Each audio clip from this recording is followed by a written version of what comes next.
Hey, welcome to the Thursday edition of Travel Secrets with TV's Dave Galvin. I'm TV's Dave Galvin, and today I'm going to pull the curtain back a little bit because one of our most common questions that I ever get is, how do you actually plan a trip from start to finish?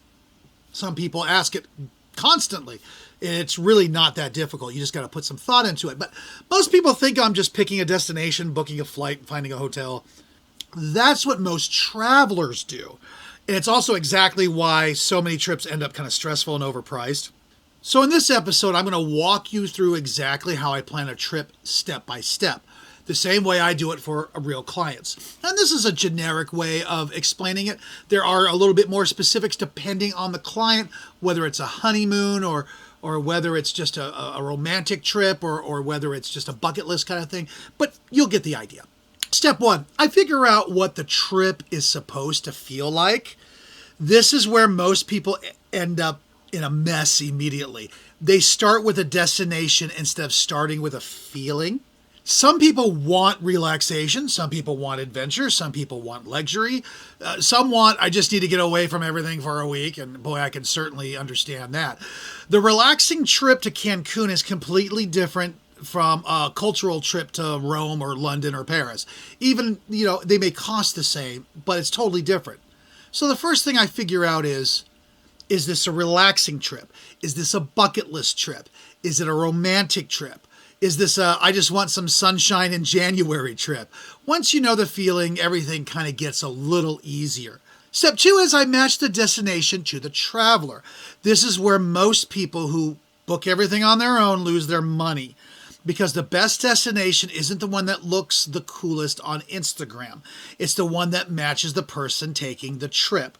Someone who loves beaches is going to love Mexico. Someone who loves history is going to love Italy. Someone who wants luxury without spending a fortune is going to love the Caribbean. So instead of saying, where should I go? The real question needs to be, what kind of traveler are you? Step three, I figure out the budget the smart way. Most people actually do this backwards. They pick a destination and then panic when they see the price. What I try to figure out is, what's the comfortable budget? What's the realistic budget?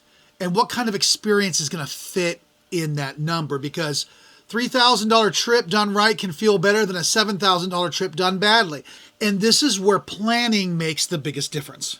Step four, I pick the right location inside the destination. Here's something most people do not realize. Choosing the country is not the hard part. Choosing the right location inside the country, that's the hard part. For example, Cancun's going to feel a lot different than Mexico City. Rome is going to feel completely different from Florence. It's the same country, totally different experience. And this is where a lot of people accidentally book the wrong trip and they don't even realize it. Step five, I choose the right hotel or resort.